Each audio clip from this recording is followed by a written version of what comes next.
Hi, welcome back to Art and Soul. My name is Mike Severin.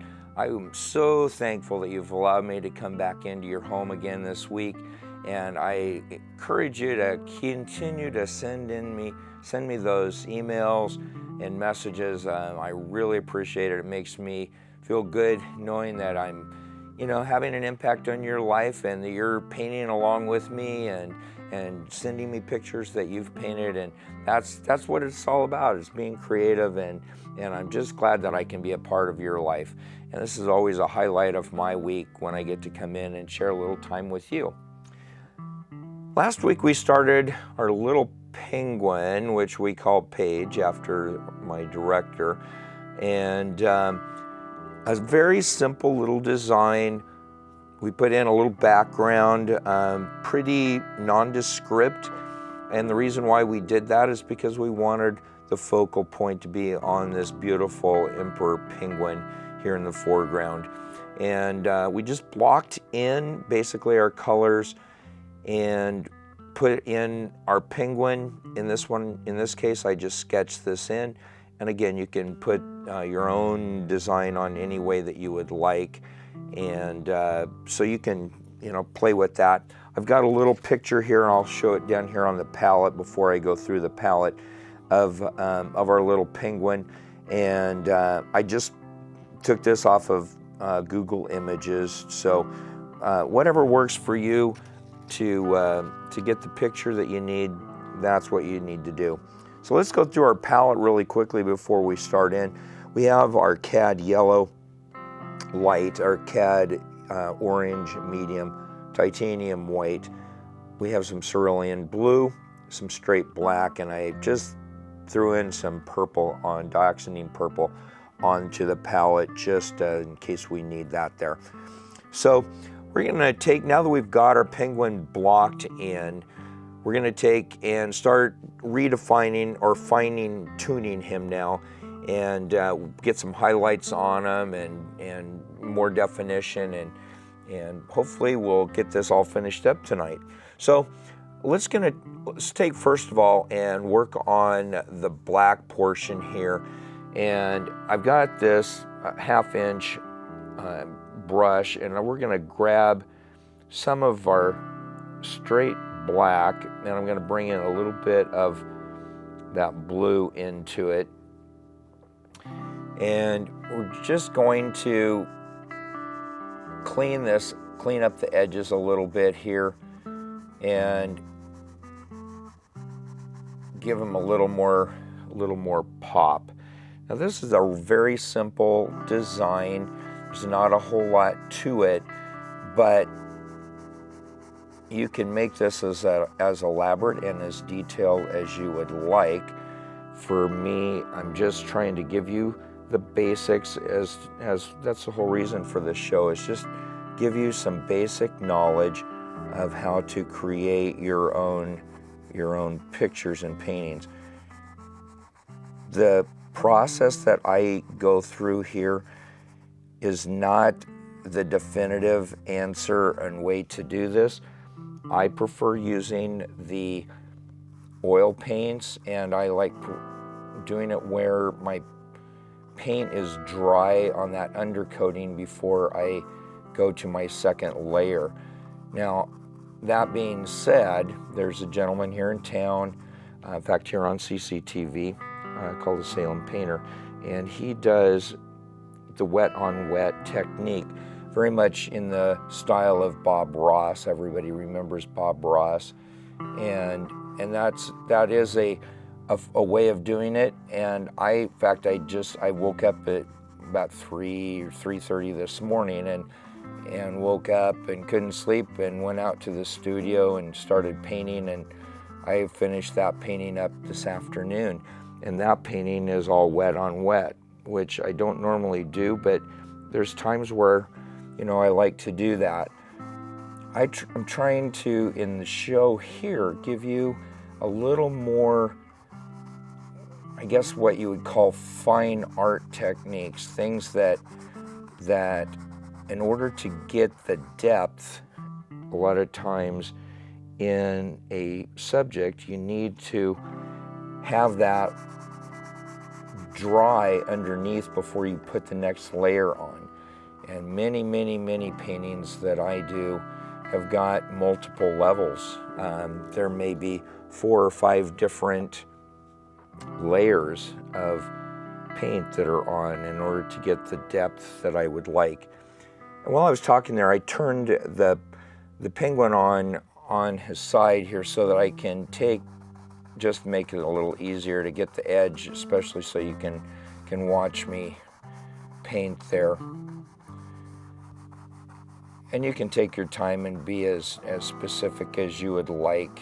I'm just trying to basically give you the technique and the guidance here so that you can take the time at your home to do it the way you would like. Maybe spend a little more time just getting basically that covered area of that black covered up. Now, there's nothing in nature that is completely black. Usually there's some sort of reflective colors that are coming into it. And in this case, because there's so much of the ice around and the reflections through the glaciers, a lot of times there's a blue hue that, in fact, a lot of times when you look at black, there's blue hues to it. And so we're going to take and make that a little more, some of those spots a little bit more blue. And I'm just grabbing that, adding in some titanium white with that blue, and just going to take and just touch a few spots where the sun might be giving some reflective onto our penguin's coat. Right along this edge of this fin, I think, would be a good spot. And maybe just a few little spots over here on the side. You don't have to do much, and you don't want to overdo it. You don't want them to be really blue looking either.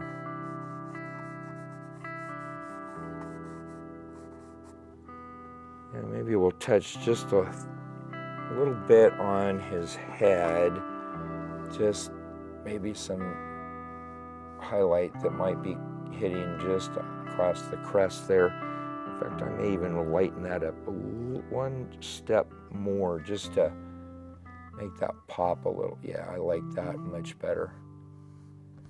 You know, and when you're painting, if there's something that you do that you don't like, and like in this situation, if that would have been too blue up there on his head, all we do is just wipe it off, and we can put a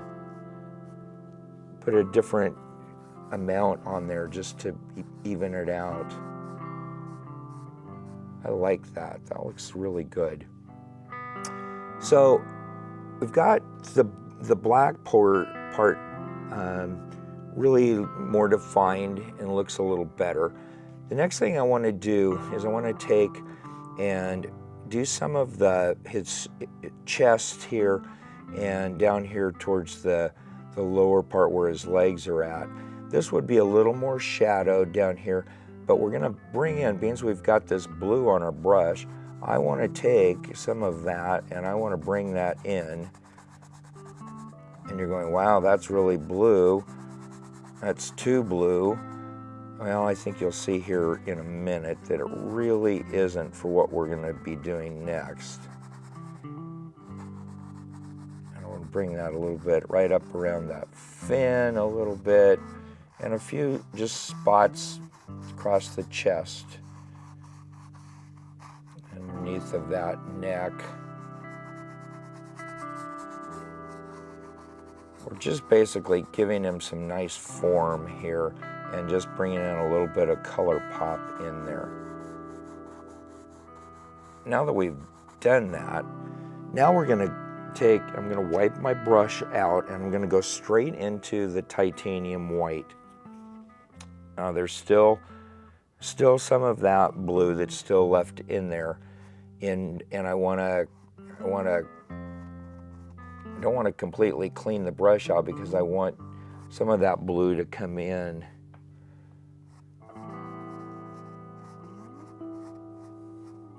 And we don't want to completely block this in with the same color. again, any time in nature, you've got a multitude of colors that are going to be showing. And so that's what gives it the real form, rather than taking on the look of like a paint by number painting would have. And we don't want to have it look like a paint by number. We want it to look as realistic as we can, given our capability. And you know, you're saying, oh man, that penguin, that's way beyond my capability. It really isn't. And I see this all the time with my students, that people, they come into the studio and go, I can't paint. And they don't realize how simple it is. And once they've done it a little bit, had the instruction, had the direction, they pick up on it and they go, man, that is a whole lot easier than what I had ever imagined it would be.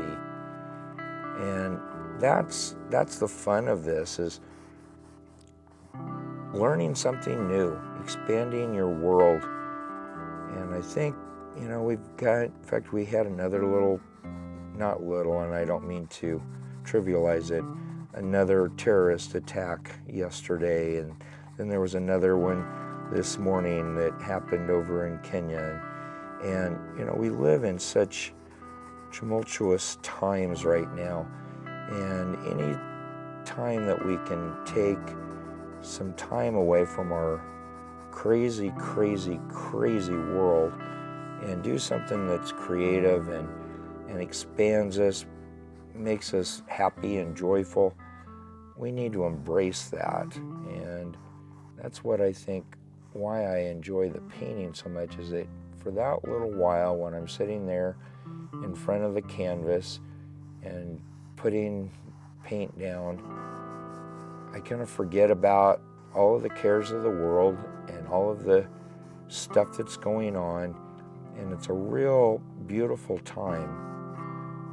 Like this morning when it was 3:30 or whatever it was, time I got into the studio, it was really beautiful because it was so quiet outside and still, and it was just such a beautiful time to sit there and relax, and had the music playing and some candles going, and it was just really relaxing.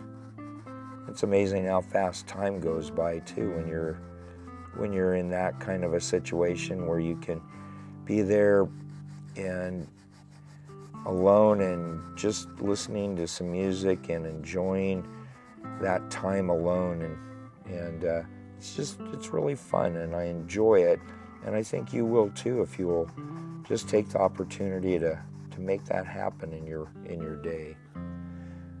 So as we were talking there, you can see there's such a variation of colors that are on that chest, between the whites and some of the grays, because there was some black in the brush yet, some of the blues that we had put down before we started putting on the titanium white.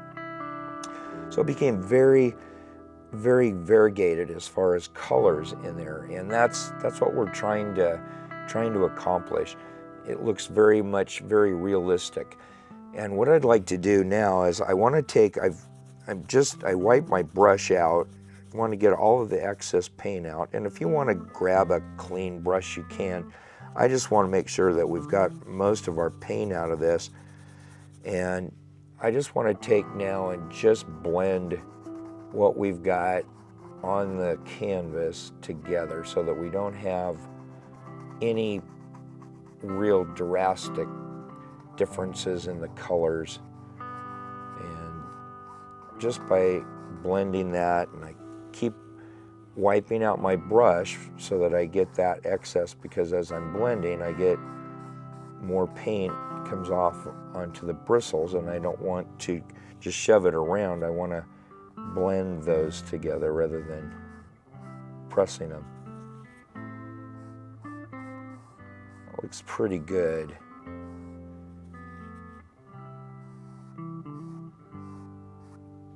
You know, take as much time as you would like to, fine tune it at home for yourself.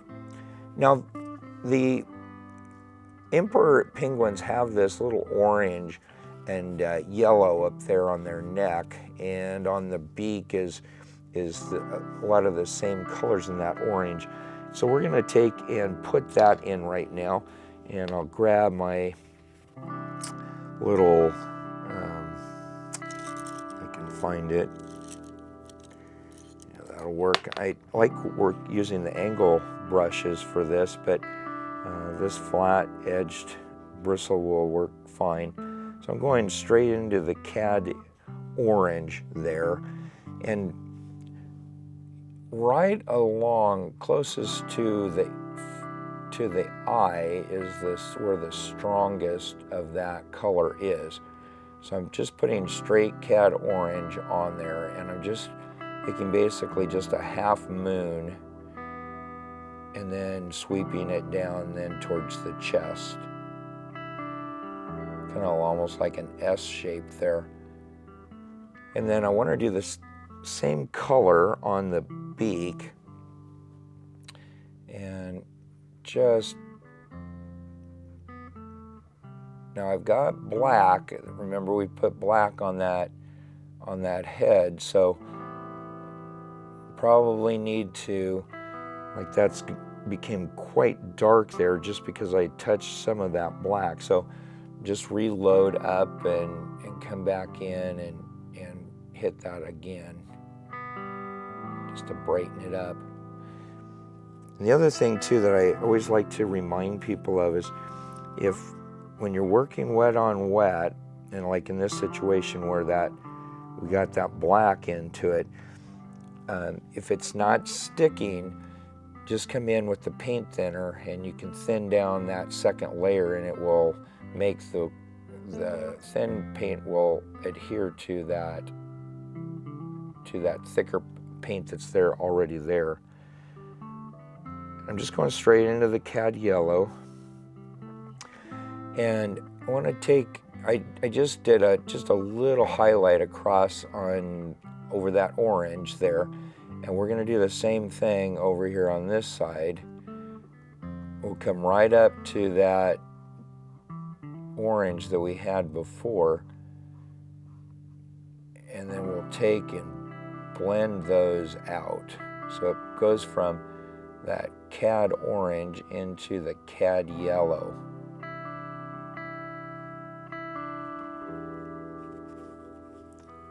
Looks pretty good. I think I wanted a little lighter than that, and so I'm going to take just a little bit of the cad yellow, and I added in just a little bit of our titanium white, and I just want to, down here on the bottom side of that, I want to that a little brighter, and I'll just feather that out. That looks pretty good. I just want to add just a little more. So what I'm doing is, rather than adding in and mixing up that yellow even lighter, I just went straight into my titanium white. So I have white on my brush because we've got the yellow already on there, and it will blend on the canvas, which is what we're wanting. And you can see it made a big difference by doing that. Now it takes and blends right down into that shoulder. So what we're going to do is, I'm going to do one stroke down. I'm going to clean my brush off, because I'm going to, as soon as I come down even with one stroke, I'm going to pick up that black, and I don't want to bring that back up in here and contaminate this yellow that we've already got there. So I'm going to take and go down. I wipe my brush out, come back in, another stroke, clean the brush off, another stroke. And you can do that as many times as you would like to get the effect that you want. And by doing that, you can tell that it blends, starts going right down into the shoulder of our penguin. I'm liking the way he looks. The one thing with the penguins, and I mentioned it last week, is their eyes are almost black. And so rather than having it completely black, I'm going to take, and we're going to go straight into that blue, that with the titanium white. I'm going to add a little more blue to it, make it a little darker. And I'm going to come in and I'm going to basically put that eye as blue.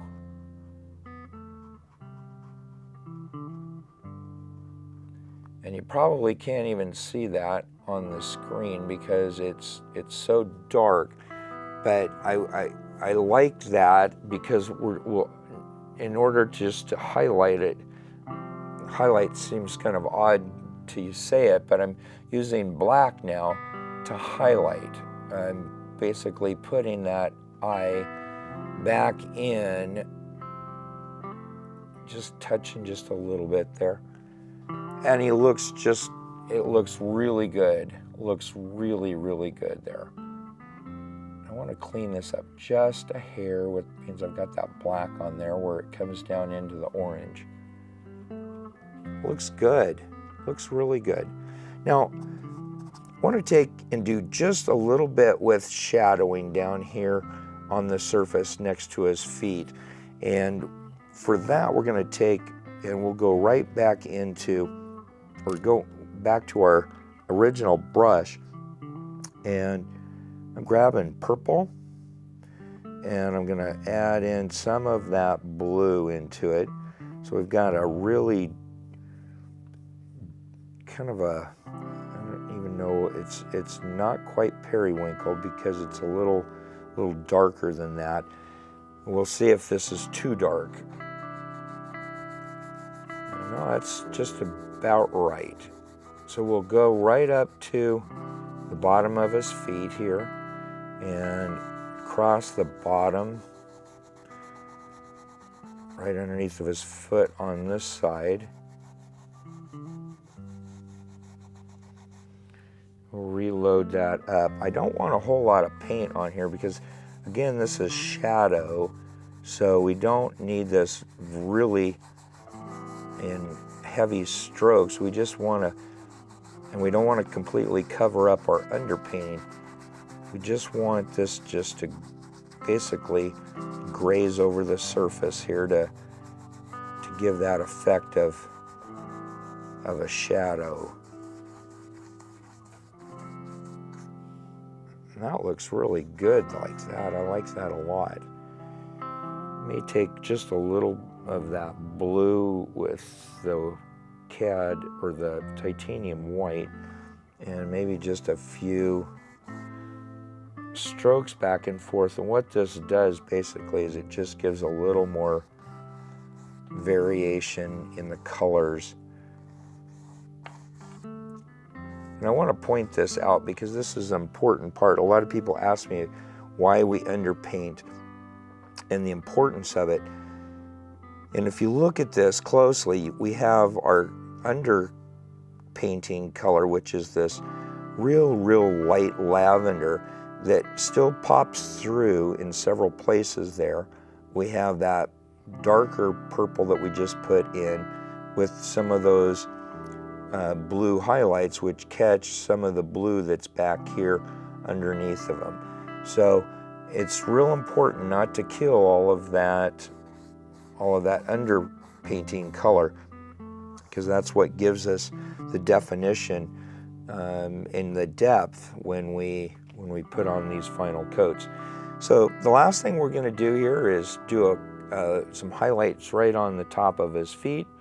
And how we're going to do that is we're going to grab some of that blue with the titanium white, and we'll just come down just across the top of his feet. Not a lot of time or effort with that. We just want to just do a little bit where you can tell that there's some highlight that are coming across on his feet. And with that, we're going to call our little penguin page finished. It's, like I said, this is a real simple little painting, something that you can do easily at home. And I encourage you to try it. If you haven't been painting along with me, go ahead and try it. It's a lot of fun, and I think you'll enjoy it. It's something that almost any age group can do, and it's something that's simple, but yet will give you some enjoyment, and they're pretty darn cute to boot. And so we're going to call that good. Next week we'll start in on a new painting, and as always, I always finish the show with a few words. And I mentioned last week about a real good friend of mine, John Pounds, that had a stroke here a few weeks ago now, and lost use of his right side. And he's an amazing blues musician, bass player, known throughout the community here in Salem. And it really has struck me and hit me hard. I've been part of the committee to do a fundraiser for him to help cover some of the expenses that he's incurring because of this that's happened to him. And I continually, every day, think about it, how blessed and grateful that I am for the health that I have. And I would encourage you to don't take that for granted. And I talked a little bit about that last week, and I won't go into it again, but enjoy the blessings that God has given you. Like I was talking about earlier with the world and what's going on in it, we oftentimes get distracted by all of the stuff that's going on around us and in our world. I posted a thing yesterday, I think it was, had a picture of a wine glass, and I talked about that space inside of that wine glass is filled and occupied, dominated by something all the time, whether it be the wine in it, or if it's empty of wine, it's still filled and consumed with the oxygen and the air around it. Just like that wine glass that you put in to that vessel, you are a vessel, I am a vessel. We allow all of the outside influences, things that come into our life, whether it be on television or music or people talking, their words that are coming to us, we allow that to come in and it affects us. What occupies your vessel? Is it positive? Is it encouraging? Are you allowing things to come into your life that are making you a better person? Take and evaluate that this week. Be creative. Find that joy that's in your heart. If you will find that joy, seek God's direction, I guarantee you, you will be amazed at the miracles and the wonderful things that happen in your life. CJ, I love you. Always have, always will. Nothing's changed in any way, shape, or form. I love you with all my heart. Have a great week. See you next week here on Art and Soul. CJ, I love you.